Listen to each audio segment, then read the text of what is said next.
I'm Dr. Russell Libby, and I welcome you to the world of medicine. You know, the eye is the window to the mind. It's a great metaphor. It really conjures up some beautiful images. But in fact, it is anatomy as we know it. The eye is really the only part of our central nervous system, our brain, that is external to our skull. It's a very important organ. We know that in conventional thinking, the eye is like a camera. It's going to do something like take those visual images and focus them on part of our eye that will then transmit that image to our brain. Well, conventional wisdom would say that at that point, the brain takes over, takes that image, and does what it wants with it. But in fact, there is a school of optometry, a specialty in care of the eyes, called developmental or behavioral optometry. And this collection of very learned clinicians believe that the eye actually can transmit a lot of information that is utilized by the mind in the way we think, the way we process information, receive, even put out information, the way we use our body, the way we measure ourselves in space. We know there are things that can be done with optics to help us see, but there are other ways of treating the eye that may affect the way we behave, the way we think, and the way we learn. We have a developmental optometrist with us today, Kavita Malhotra. She is a doctor of optometry. She's here in Northern Virginia. And we've got a nice group in our audience of her patients. And she primarily focuses on the younger set, although she treats a lot of adults as well. As you know on the show, we learn about what people experience through their own experiences. And Dr. Malhotra is going to help us figure out what it all means so that we can learn about things that we can do for our kids, for our own eyes, and for the eyes of people we care about, and even those we don't maybe, so that we can at least keep ourselves healthy as those years go by. So I'm going to start. I'm going to pick out the one that, well, maybe looks like she's ready to talk.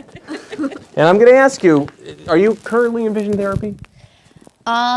No, but I had years in vision therapy. Years in vision therapy. Mm-hmm. You remember when you started? Yes. And you remember what it was all about? How old were you when you started vision therapy? How old was I? I think you were 10. 10. About 10. 10. Okay. And how old are you now? 14. 14. So you spent some time working on it. Mm-hmm. So at 10, you probably had a pretty good sense of what was going on with your eyes. And you probably experienced some frustration. Tell us a little bit about how your eyes worked for you through those years, or what those issues were that you were finding that may have been a little bit difficult for you. Mm-hmm. When we were assigned books in class to read, I'd read like a line on the page, and then I'd skip like 3 lines and start reading the next line, and I'm like, what's going on? And it took me a long time to figure out actually what's going on in the book, so I'd have to reread pages, and it was confusing. So that affected your reading as well as your comprehension, so learning was pretty impacted that way. You seem pretty bright. Yeah, but yeah, it was... So you were able to sort of catch a lot of things that people talked about. Right. And you didn't have to depend on your reading. Right, some. So you got away with that for a while. Yeah, and then I was like, oh, this isn't working anymore. It's not working anymore, yeah. No. As we live in this world, it seems to become more and more important. Yeah. Follow things that way. And homework, I guess, was frustrating. Yes, it was difficult. It took a long time, and like I started getting headaches from it. Yeah. Yeah. And I bet homework was more frustrating for you. Pretty much so, yes. Your mom. So Yes. when she would try to do her homework and you would try to help or at least oversee what was going on? Well, sort of by the end of the day, she was exhausted. Yeah. You know, before she even came home from school, she would be exhausted. So then she would, rest. She would come home with a headache. She would rest for a while before she started her homework, and then she would work for a while and, just be exhausted again. So we knew something was going on. We just weren't clear what it was. Okay, so you had headaches. You had a hard time keeping your eye on the line you were reading. Mm-hmm. You understood what you read. Mm-hmm, most of it. Sometimes, I had to reread pages a lot, which was annoying. So that took a long time. Mm-hmm. Anything else you remember? Reading off the board and copying down notes was difficult too, because I'd forget what was on the board, and then I was like, no, I can't really see the board. Is that what it really says? So I'd have to copy off someone beside me. So, do you wear glasses? No, I don't. Did you ever need glasses? No. No. That's great. Yeah, it's nice. So, do you know what they called your problem? What was it called again? I can't remember. Well, I think we have the pro here who might be able to give us some insight. She had difficulty with keeping her eyes lined up. So when she was tracking, and that's called an oculomotor deficit. Basically what it means is that when you're trying to follow a line of print and then go to the next line, you have difficulty making your eyes move along. Right. And when she's trying to get her eyes lined up so that it's clear and single, it was difficult for her to do, and that it would cause her to fatigue. And that's why she had the headaches and the eye strain, and she was very tired. It's a lot more work than it would be for someone who didn't have that difficulty. So, she had pretty much a singular problem with her eyes? She actually had a couple different things going on. She had a tracking deficit, she had eye teaming. She also had an accommodative or focusing deficit in that it took her a long time to get things clear and be able to change the distance where she was focusing. So when we're looking at a book, we're looking up close, and then when you're looking at the board, you have to look far and relax your focusing system. Right. And it was hard for her system to do that. And so things would be blurry and then get clear. And when she shifted down to look at her book, it would be blurry and then get clear. And it takes more time than it would if you didn't have that problem. So the class may be on to something else, and you're still trying to figure out what was going on or what the teacher wrote before. Okay. So I can imagine that's pretty frustrating. And we're going to talk more about some of those terms in just a minute. We had teaming, eye teaming. That's a big term. And has anybody else here had problems with eye teaming or using your eyes together to see? Oh, you did, of course. And you do too, right?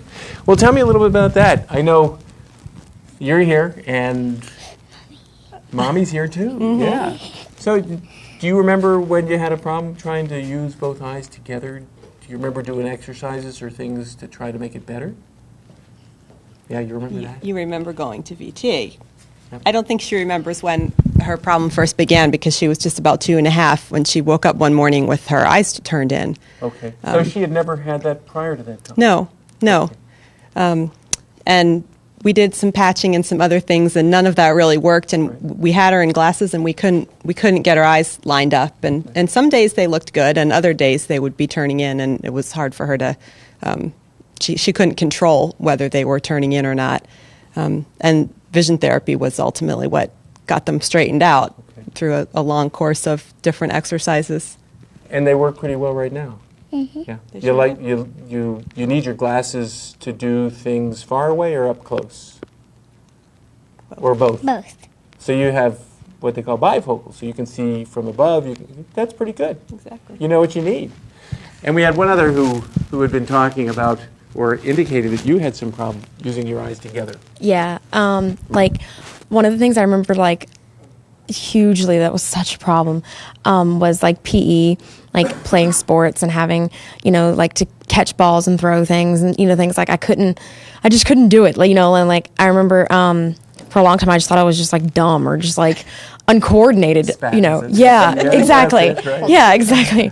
But now I know that I couldn't bring them together and like focus my eyes and really be able to tell where things were coming from. And I did a lot of exercises and vision therapy with that. I remember we spent long times on that, and that it really helped. Now I'm not good at it, but I'm better.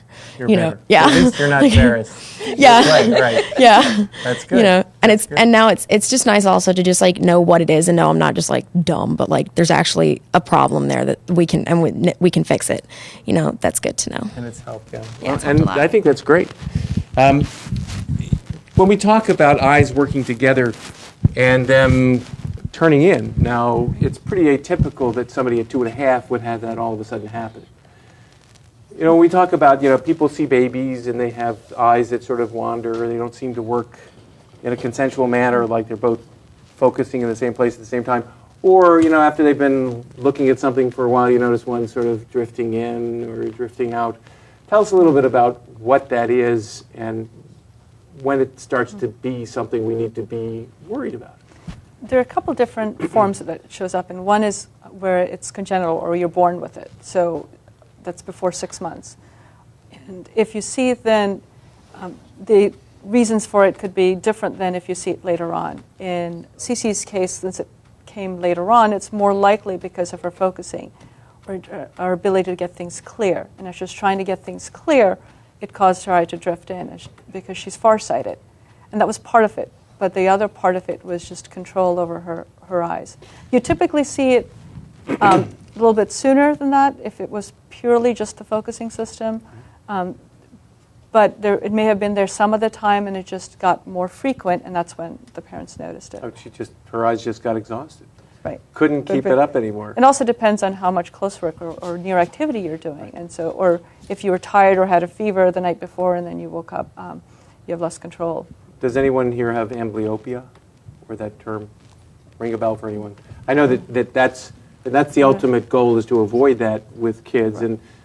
And as a pediatrician, of course, I'm always trying to make sure, because there is a sort of a golden age at which point you really have to be aware of so that you can intervene early enough to allow for normal visual development. It's true that you want normal vision development to happen early on, but some of the newer studies show, there's a group that's called Pediatric Eye Disease Group, and they just published something a couple of years ago, and they found improvement even in adults, right. 17-year-olds. And so what used to be thought that the critical window was that you had to treat before 13 is no longer the case. You can get improvement. It's much harder, and certainly you are risking getting full depth perception if you don't treat it early on, and we would like to catch it early on so that you don't get all the other associated conditions. But if you are an adult who has amblyopia, it's certainly something you should pursue in terms of looking at possible treatment, because it is possible to get improvement. So as you were saying, it was not being able to see a ball in the depth perception of all, and that's what you're talking about then with right. with both eyes working. Right. That's what gives you that depth perception. So if people have a hard time if people have a hard time lining up their eyes at a particular object, yes. then the brain's getting two different information. Either the brain's shutting down the information from one eye, so then you're not able to judge distance as well because you're only using information from either right or left side. Or if it's misaligned, then the object can be blurry or double. And then you have confusion because you don't know which one to go with. So that's primarily because all the sharpness comes into one area, and if it's not in the same area on both eyes at the same time, one's going to say, I'm going to see what's going on here. Right. And the other one will just have to deal with a less distinct image. And does that affect your eyesight in the long run if it's not attended to or addressed? I mean, can it permanently change your ability to ever see 20/20 or whatever that might be? If you have just double vision and the brain shutting down one eye, but it's not there all the time, then you are not likely to get amblyopia. You have amblyopia when you have one eye that's drifting consistently, so okay. You have what's called strabismus, or an eye either drifting in or out. Right. Or if you have a difference in prescription between the two eyes, and that's what Harper has, where one eye is nearsighted and the other is farsighted. Right. She was lucky in that it was only mild amblyopia, and we were able to fix it pretty easily. So when kids have a hard time catching a ball, is that, or putting the, let's say, peg puzzle pieces into those forms, is there a point where by the age of 2, let's say, they should have some rudimentary skill for that you might worry about, even if you don't see the eyes crossing? You should have it looked at. There's certainly, if you're, let's say, feeding your child at the high chair and you have food at the table and they're trying to use a fork and they keep missing, or they're trying to use a spoon and trying to pick things up and they keep missing it, or they're picking up raisins and they're having difficulty reaching for it, or stacking toys, and you notice that they're always having difficulty putting them, the first time around they always have to recalibrate or remove where they're going to put it and then get it, then that's an indication that you should certainly get it looked at. Okay. And you've been through vision therapy. Yeah. Are you doing it now? Yes. Yeah. And how long have you been doing it? Not that long. No. And what were the reasons you started it? Somebody told you what was wrong, right? Well, actually, I had both of the ones that you were talking about. Oh, really? So you had a hard time teaming your eyes and seeing well, yes? Yes. And then what else? I mean, did it affect school or your, things that you did on a day-to-day basis? Mostly just reading. Mostly just reading. Yes. Do you like to read? Yes. It didn't affect your game playing, did it? Computer games? Well, not that I can think of right now. Yeah, you probably wouldn't ever have accepted that as an excuse, huh? So it affected your reading, and what grade are you in now? I'm in third. Third grade. So you're learning to read pretty well at this point. You're reading some chapter books, too? Yeah. Yeah. And that's when it started to bother you, when you had to read lines that were close together? Yeah. But Mom has something to add to this. She has a better perspective. Actually, the reason why we got involved in vision therapy is because, actually, he's my third one with Dr. Malhotra. My oldest, who's 17, was the first. She couldn't come tonight. And then Joshua here, and now Sean. Hey, Josh. And they all suffered with this, and they were very late learning to read. And he actually just got reading a couple of months ago. Oh, is that right? So he's acting very like he's an delayed. old hat. Yeah, Right. he does love it. He's been wanting to read. He's been so frustrated. He's been wanting to read, but he did not have the stamina to even go a line. And to blend, he couldn't hold, he couldn't focus enough to blend. Even 3-letter words were a real strain. And he would just get exhausted after a few minutes of trying to read.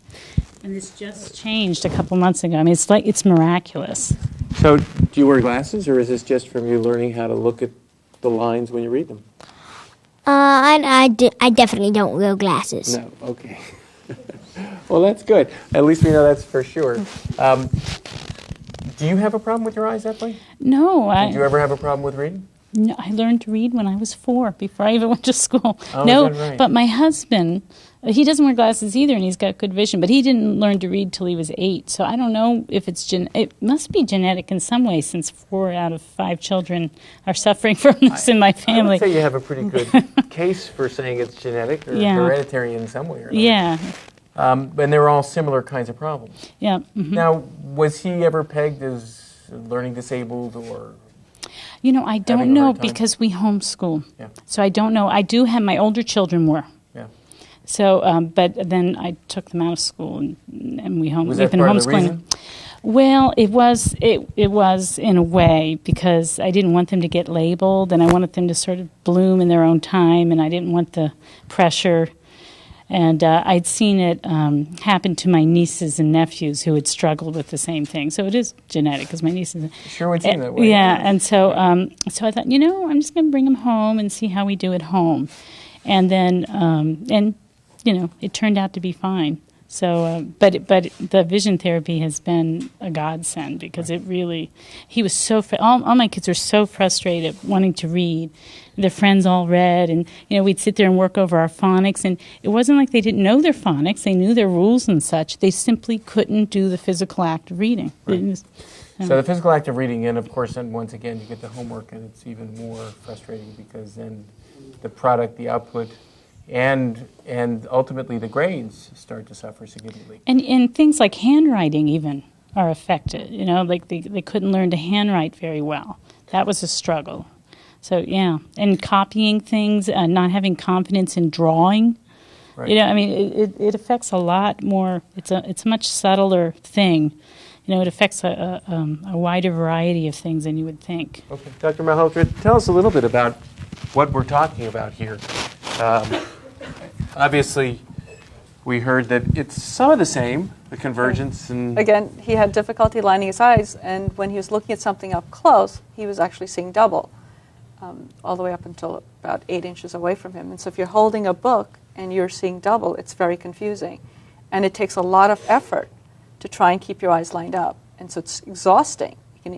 And you can get a headache, eye strain, and if you get frustrated, you don't want to stick with the task. And it's way too hard, and so you just give up. As soon as we were able to get his eyes lined up and maintain clarity and build up his focusing system, he started picking up reading. And he came in one day and he's like, I read comic book. And it was just such a thrill. Calvin and Hobbes. Yeah. So is it like an aha kind of thing, where all of a sudden he had the physical capability, never understood how to channel it and to make it work? For him, it was. It really, things clicked. I could see it as a more gradual process, but when he got to a certain level where he could maintain it for long enough to look at a book and decode that line and then move on to the next line, for him it was an aha moment, like I could get it and read it. And I could see it building to that point while we were doing the therapy. How might a parent see their child looking at the world in a way that might give them a clue that that's going on? Because you're telling me that basically doing a Snellen test, the regular old eye test, would never have revealed that. Right. The Snellen test is designed for 20 feet away, Right. and you're not reading at 20 feet. Right. And it also is only looking to see how clear it is. Right. What we're looking at in the testing that I do is to see how well you can aim your eyes and line them up. How clear can you get the image? Can you maintain clarity? Can you shift focus from up close to far away and back? Can you do that repeatedly, or do you fatigue? Can you track a line of print and then go on to the next? And all these are compared to other kids their age, so Right. they're all normed for. Sure. And then also we're looking at prescription-wise and health-wise to make sure everything's healthy, because that's first the foundation. So that I would do anyway, and then look for the other testing. So you got to make sure that lens is working so the camera can focus Right. what information needs to be clearly back there. And it's how you sustain that focus. It's really important. So if you're watching your children, are there any kind of, when they're looking at television, do they tilt? Do they do things to change the way they see things so that they can maintain that? When you're looking at your child doing work, if you see them slouched over, if you see them covering one eye when they're doing work, or if you see them tilting their body so that when they're looking at the print, they're very close, those are signs that it could be a problem. If you see them skipping lines or words when they read, or having to reread, or when they're copying from the board, you see that half the homework is missing, or some words are there and others aren't fully there, then it's an indication that you should look at it a little bit more. So sometimes when they say that they couldn't get the assignment done or they didn't know what to bring home, there's a real reason for that. It's not just being forgetful. Could be. Necessarily. I know when, or is it? When I was a kid, my father always used to try to get me to read out loud. And that wasn't because he expected one day I'd be doing shows on television. He wanted me to be articulate. But I wonder if is that a good thing for parents to do with their kids when they read with them, so that they can track and see how they're doing in terms of reading one line to the next? That's a great way to not just communicate with the child and bond with them, but also to figure out what else is going on. So if the child complains, so the words are moving on the page, or if you see them mixing up words like was and saw, so they're confusing words that look similar, or if they're reading words and they're substituting B for G, or when they're writing, they do that. And those are all indications that you can possibly be a problem. That doesn't mean that there is, but certainly it should be looked at. Right. If you see when they're reading and they're getting a headache, or they're complaining that the print's getting blurry, or when they look up, the VCR clock looks blurry, then that's a sign that something could be Something's wrong.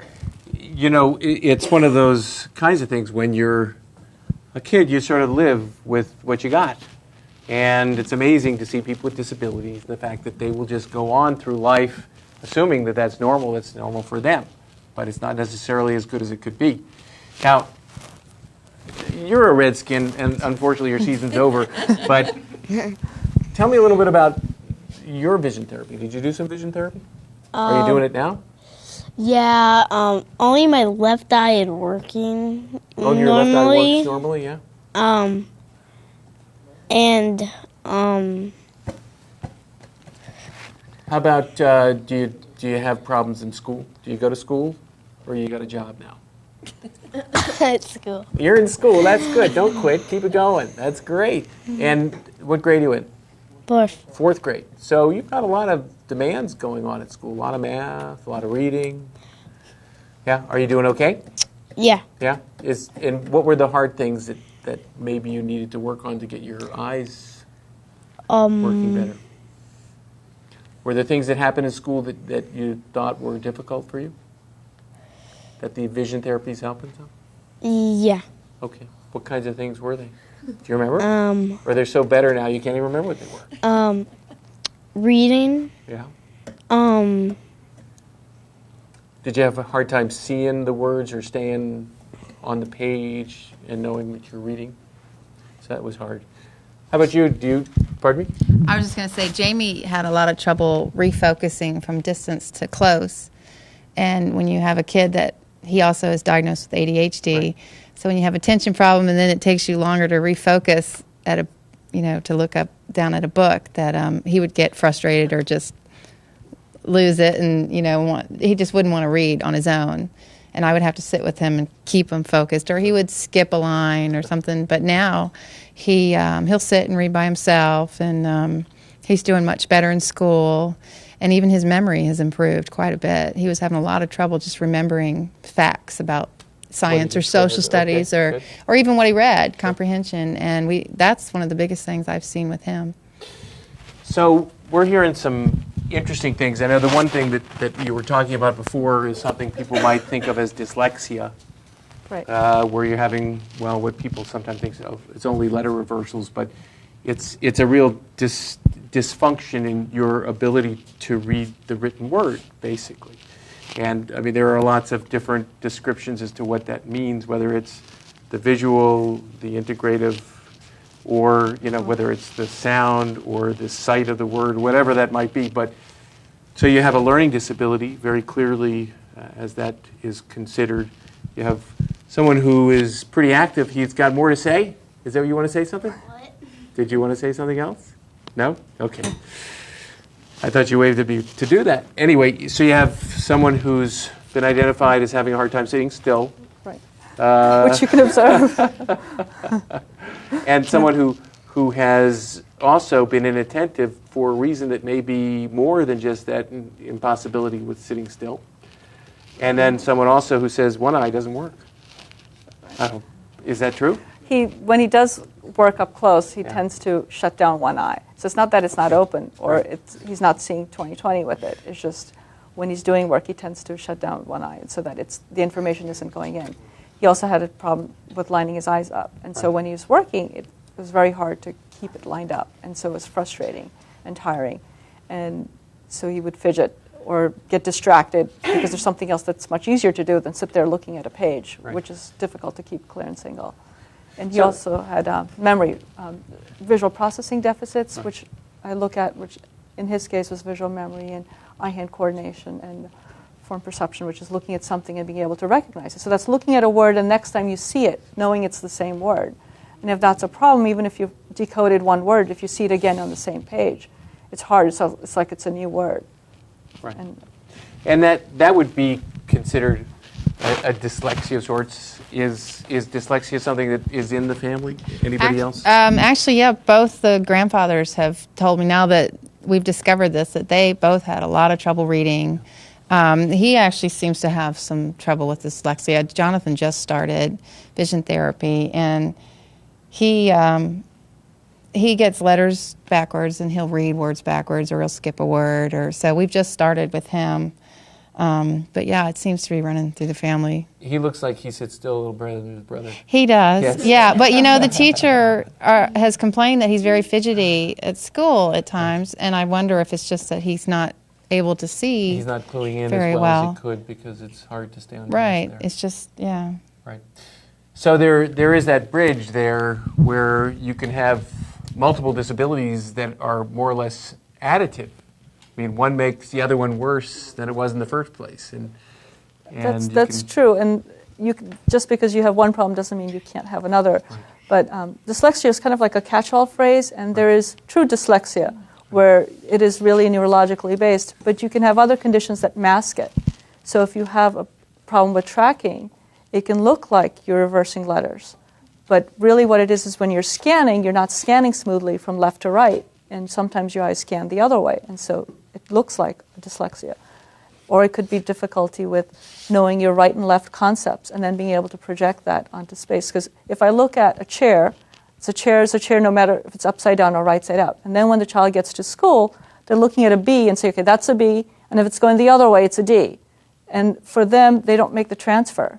And so conceptually, there's a gap. And that's something that can be fixed, which is different than if you really have dyslexia. Neurologically, right. there's a different basis for it. And so that would lend itself to a few modalities of assessment, so right. some educational assessments along with the vision assessments. Right. And part of what I do is a visual processing assessment, which is similar to what a psychologist would do, but it has a more visual functional lean to it. Right. Okay, and I can't wait to hear what you have to say. I just wanted to say that one thing that I experienced a lot that was a little different from the reading, but it's kind of like the same thing, was like when I was reading, I would still skip lines and skip words and reverse things and stuff, but because it had like a context in a story or like history or something, I could compensate for that.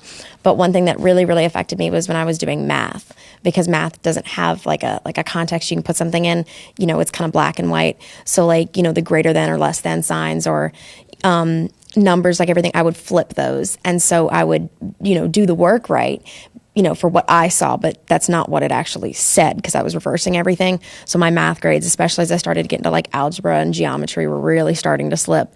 But when I started to do vision therapy and it got better where I could actually keep and see them and not like flip them over, it was like suddenly math was such a new thing. Like I suddenly understood it and my grades really went up, and it was neat to see that. And it was just interesting to know that, because it never made sense to me, because I would be like, like, this is what I'm seeing. And she's like, that's not what it says.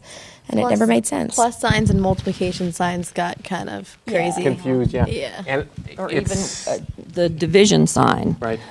So a lot of people think that it really will only affect your reading skills, but it actually really affects your math skills also, because you're looking at a problem differently than what it is. And I could never like get numbers or anything. Like I just turned 16 and I still don't know my multiplication tables. Like I'm still struggling with that. Okay, well, Calculators. we'll cut that out of the show so that your friends see it. Okay. No, my friends know. Well, that's great. It is an interesting phenomenon then that it's not just from the visual perception of what the word is, but actually the symbols that you're looking at too. Tell me about technology. Technology seems to have taken over our lives. There was a time when I was growing up, I spent at least 4 or 5 hours outside, and it was when it was dark and I was running home scared that something was going to come out in the dark and get me. But, kids are rarely out unsupervised at any time, and they're mostly inside. And now, between television, which only had a few kids programs that I would even bother watching back then, now it's all day and all night. You have computer games, you're sitting in front of a screen, you're following little objects, little numbers, little letters, or whatever it might be. I mean, our world has really changed, and the use of our eyes has really evolved, and I'm not sure if, let's say, evolutionarily, we're there. If you look at evolution, our body is not designed to look at a computer screen for 8 hours a day. It's designed to look at something and then look far, designed for hunter-gatherers. And when you're looking at a screen up close or playing your little Game Boy or handheld gaming system, you have to focus and get things clear and keep it clear for a long time. And even on the computer screen, even though it's a little bit further away, it's still having to maintain it at one distance for a long time. And that can cause fatigue and eye strain. Things can go double. You can have a hard time when you're trying to read something and you might be skipping lines and words. It'll take longer. So if you're trying to process this report that you have to finish and it's causing a headache and eye strain, then it's going to take you longer than if you were able to do it more comfortably. You also have people who then want to, let's say, read a newspaper and find that they're falling asleep when they're trying to read the newspaper at the end of the day or read a book because their system is so fatigued that within a couple minutes they're just so tired that they basically fall asleep. It's a constant challenge, and I know for myself, I end up looking at screens all day long, and when I do have the opportunity for recreation, as you say, it's like my body says, you don't really need to do this. I'm going to sleep. And it's really hard to stay focused and to keep going. I guess we haven't heard much from you, and you've been quiet here. Do you do vision therapy? Yeah. Yeah? And when did you start doing that? Do you remember? No? Have you been doing it for long? Sort of. 7 months. 7 months. Okay. Yeah. And do you know what you're doing it for? Not that much. No? Do you think it's helping, whatever it is? Absolutely. I would hope so. Tell us a little bit about what has been going on. Well, Max has a couple of issues. He has a condition called hypotonia, which is decreased muscle tone. And we thought, that was the problem. And so he was getting physical therapy and occupational therapy. But when he started kindergarten, we started getting various issues, and comments. And there was just something that just didn't make sense. We couldn't really understand. He was a brilliant drawer, but he was very slow to read. And his handwriting, he was having just a few problems with his handwriting. Then one day I took him for a bike ride, and he really struggled to get through a path that had trees on both sides of it, and he had to get off his bike. And that's when I thought, it's his eyes. There's something wrong. And he'd always passed, the tests, and everyone said he's got great eyesight and all the rest of it. So his occupational therapist recommended Dr. Mahotra. And hello, that was just, when I saw her report, I just thought, this is it, this is the last sort of link in the puzzle. And that's when we started vision therapy. And it's really helped with his reading and just confidence on the bike. But we're working on... He looks like a guy who's ready to break out. Yeah. He's a good boy. He's been doing great, and he's been working really hard. That's one thing all these kids here have been doing with their therapy, is they've had to do it themselves, Right. Parents are there to help, right. But it's still, Yeah, the parent can't do the hard work. Can't do the therapy. We're going to talk a little bit about what them. therapy really is and what it entails. But really, if you have the eye problem, you're the one who has to do the therapy, right? Yeah. So I Max guess has we try to worked find really ways hard. to make it fun, but it's not an easy thing to do otherwise. So we hear another developmental issue here, hypotonia, and that's something that certainly some babies are born with, and it can affect a lot of their motor system. Obviously, if they're weak, they basically have low muscle tone. They're a little slower in their developmental trends for sitting up, for rolling over, for walking, things of that nature. And quite sensibly, there might be some overlap into their visual and those kinds of sensory systems that might integrate that information. The deficits are the motor deficits that they have with large muscles transfer over to small muscles also, which is the muscles in the eye. So when he was having trouble, it was just maintaining his eyes being lined up and being able to track. So he had a lot of difficulty going from one line to the next. And when he was keeping his eyes lined up for near, he saw double up to about 18 inches. And so if you're reading a book and you're trying to process that information and it's not clear and the image is shifting over as you're doing it, then it makes it very difficult to stay on task. And so, and also if you're riding a bike, you need to be able to judge distance and judge depth. But if your eyes aren't lined up, it's hard to judge where you are in space. Right. And so riding a bike is much harder than even just... And we know that a lot of times there are some medical conditions that may underlie some of that, and certainly you need to check those things out as well. It sounds like you need a pretty complete assessment, and that the eyes can be part of it. Tell us a little bit about some of the things that you do to assess eyes. I know you have a bunch of tools here that look pretty interesting. One of the first tests that I do is looking at depth perception. Right. And there's polarized lenses. And so when you're looking at it, it tells you if the person's using both eyes together or if they're only using one eye. I can demonstrate on Cece, if you'd come up. Cece's great. Great. So turn around. You can sit right here. You can Okay, stand there. why don't you Either sit way. there? I'll put these on. Put these on you. On top of your glasses. And your... There you go. You look pretty cool. So here what she's doing is looking at a picture where if your eyes are lined up exactly using the central part of your vision, then she'll see an image. But if she's only using one eye and not the other, she's not going to be able to see it. So do you see a shape in here? What shape do you see? Circle. And what about in here? Star. And there are two different levels.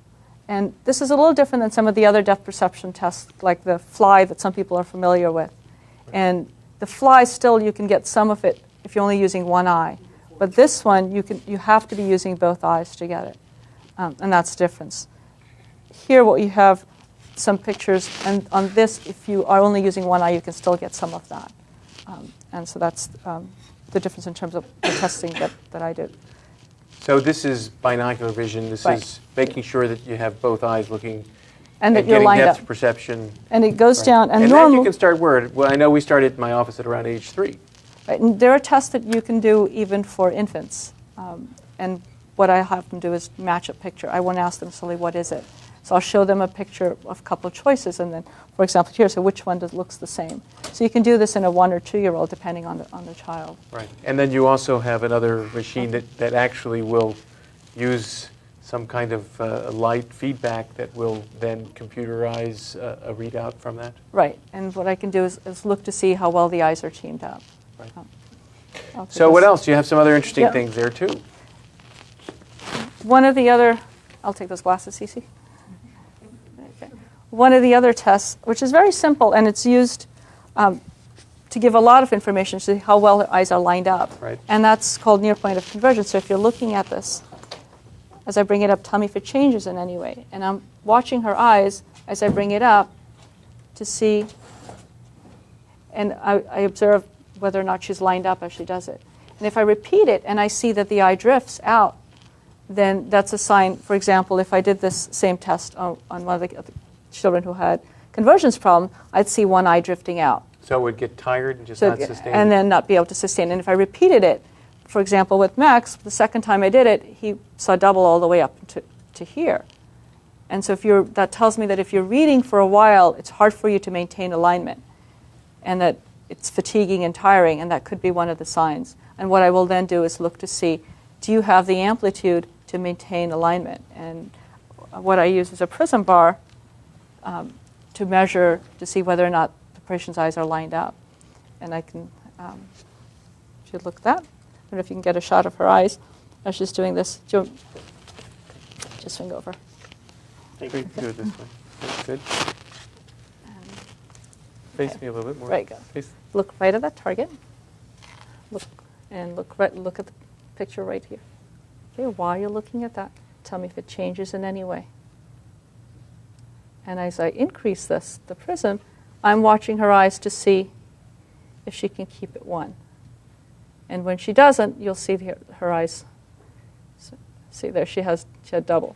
And then I'll reduce it to see where her eyes line up, and she can keep it 1 again. And it's simple. It's a little subtle, but it gives a lot of information. It tells me how well she can keep her eyes lined up. And so if the amplitude is less, it tells me that she's more likely to fatigue and not be able to maintain her eyes getting clear and single vision throughout the end, so that by the end of the day she'd be tired. So there's some Herculean people who could probably keep their eyes focused adequately for hours. And there's some who probably need to take breaks. Right, and that's part of what we recommend is what we call visual hygiene, so that when you're reading for 20 minutes, you take a 20-second break. So That's you look all up. you need? 20 seconds? That's all? That's not even enough time to go to the Well, to the it's easier to refrigerator. remember the Right. 20-20 rule. So most people know 20-20. Right. Ideally, you want to take a little bit longer. But so if you're reading and you get to the end of the page, look up, get something clear as far as you can, and then look back down to your page. If you're on the computer, every time you get to the end of the screen, you can just look up, get something clear. In fact, I have patients who work in cubicles, and I tell them, if you can't look up or look far, put a picture of something like a mountain scene, so that you get the idea of looking up and relaxing. The other thing you want to make sure is that you have good posture and good lighting when you're reading. So if there isn't enough light when you're reading, make sure you turn on the light so that, or sit in a different place. Reading in bed is not a good idea, because you're slouching, and as you're holding the material closer to you, you actually have to focus much more than you would need to if you held it a little bit further out. Now, here, you can go back. Do you think that reading in dim light does anything bad to your eyes? You have to focus more to get things clear. And so if you have problems maintaining clarity, especially as you get older, then you'll fatigue faster. And so you won't be able to enjoy your book for as long as if you had better lighting. Okay, it's an important point, because I think everybody as they age will develop some level of that eye fatigue and that difficulty and the strain between that and their difficulty to see small print as presbyopia, or that aging eyeball might not accommodate as well. But are there things people can do that can improve the function that would allow them to sustain vision for near vision for longer periods of time? Do you do exercises or other kinds of treatments that help that sort of thing? You can, if you're talking about as you get older in your 40s and you have less of your focusing ability because the lens changes and things change structurally. Right. You can delay it a little bit, but some of the accommodative activities that we work on, but it's pretty much inevitable. Yeah, it's going to happen. It's one of the joys of living long enough. That's good. At least I know. At least you know it's real. It's not abnormal. You're okay. And when you develop that depends on nutrition, especially what you eat when you're young, and genetics. Right. And so it's there. What you can do is make sure that you have routine exams, so you get your eyes checked, make sure everything's healthy, and you have the appropriate prescription, so that if you need plus lenses for near, that you have the appropriate power, so that you're comfortable. And you bring up a really important point, which in any show you need to talk about, and that is eye health and nutrition being a very important part of it. I'm going to ask one of our learned teenagers here, what important foods people should focus on eating to keep their eye health? I learned this yesterday. Carrots. Yeah, that's a good one. Right. I really did. Yeah. Rabbits must have great vision, huh? Yeah. Just like fruits and vegetables, I guess. Stuff I don't eat. Good. Right. Okay. You know. Well, sometimes facing the music makes you dance, doesn't it? Right. Just probably just, better nutrition, like not, probably just what you need to just be healthy in all aspects of life. Just, eating good foods, getting a wide variety. French fries. French fries, yeah. No, I'm just kidding. Sweet potato fries. Oh, those are right, okay. Those are good.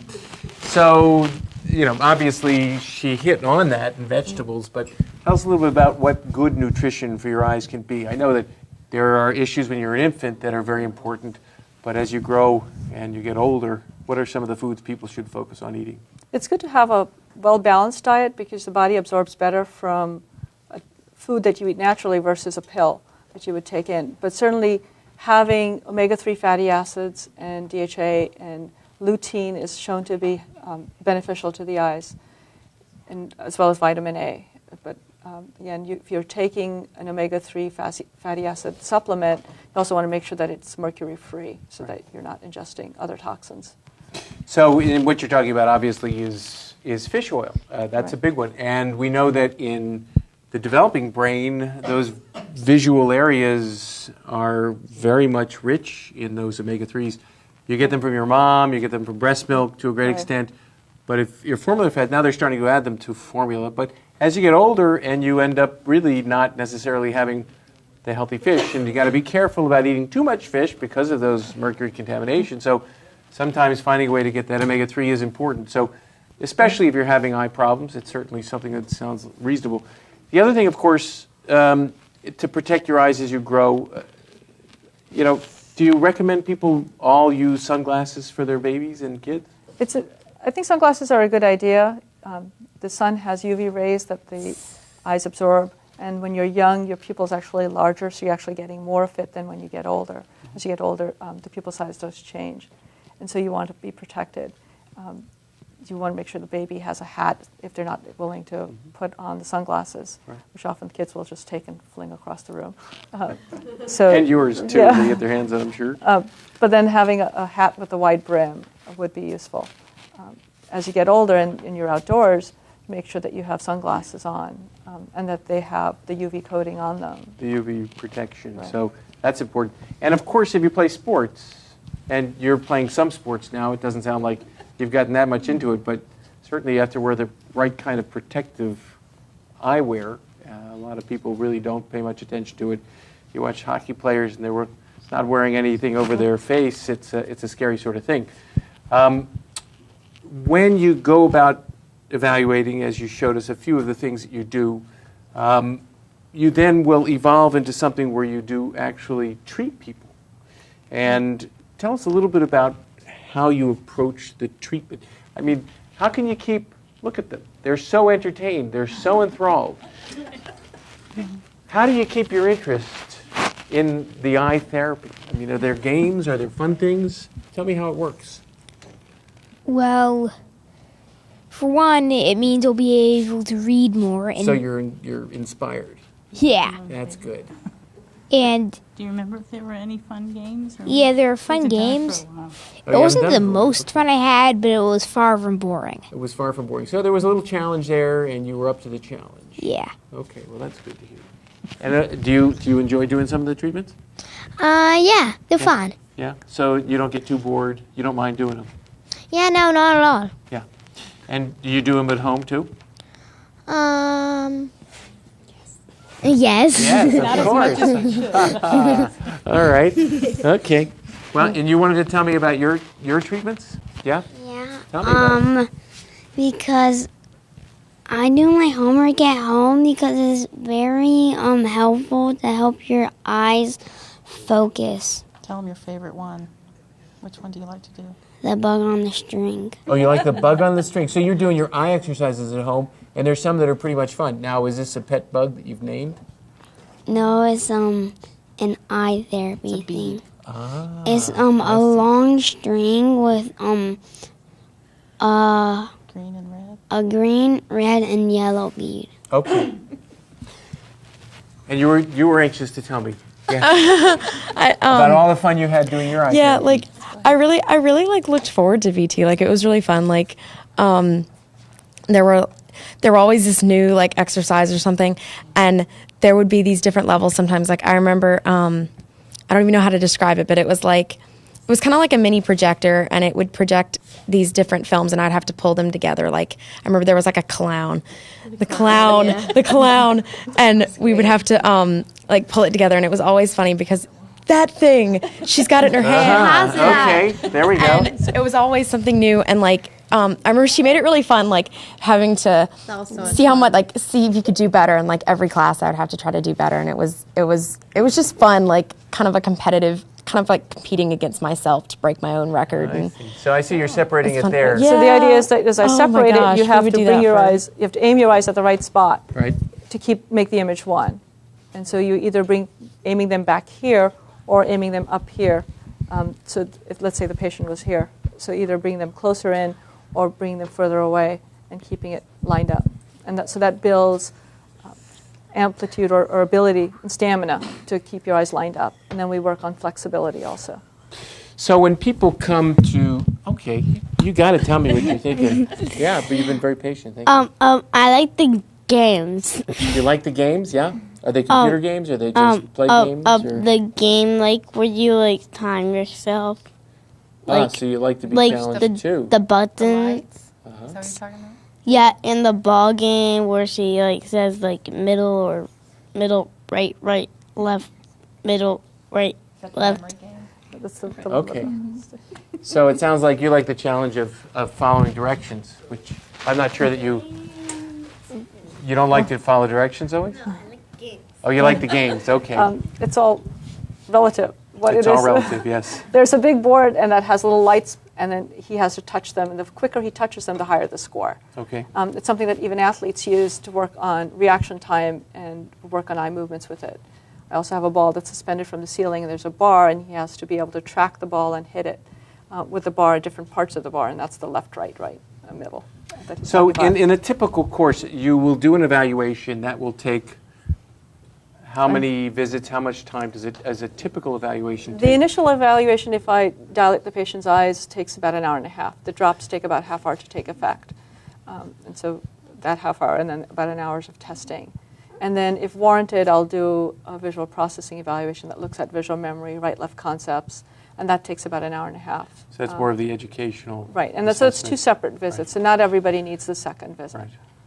And let's say you come up with a course of therapy. How often and how does that follow through? It depends on the diagnosis. If it's purely just a tracking and focusing ability in terms of getting clear, it could be 6 months. If it's an eye turn where the eye drifts in or drifts out, then it would be longer. You're looking at possibly a year, year and a half, depending on the severity of the turn, how often it's present, and any other. For example, if you have amblyopia, then that increases the time. I usually do reevaluations after every about 8 to 12 sessions, so I know that progress is being made. And then I can give the family and the patient. How long are those sessions generally? The sessions are either a half hour or 45 minutes, the actual therapy. And then you give them homework. Yes. Not everybody who does vision therapy or not every developmental optometrist does, but I do. I find that if you reinforce it at home, you make much faster progress. And my goal for my patients is to be as normal as you can be, as quickly as you can be, so you can function in everyday life without having something to hinder it.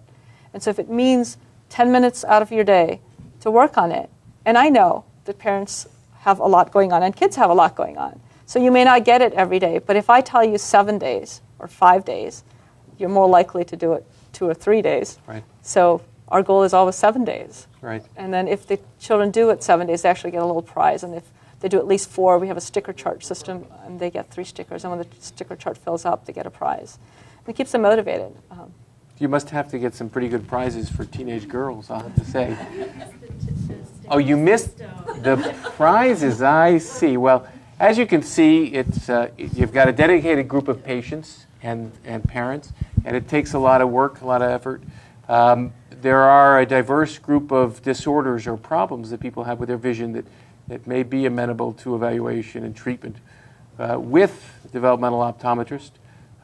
There are people who have a lot of issues with their learning, with their attention deficit disorder, and many of them truly may have some issues that do need to have their eyes evaluated for. So, Dr. Malhotra, thanks for being with us. Thanks for being a great audience. And I thank you for watching. And of course, until the next time, I'm Dr. Russell Libby, looking out for your health.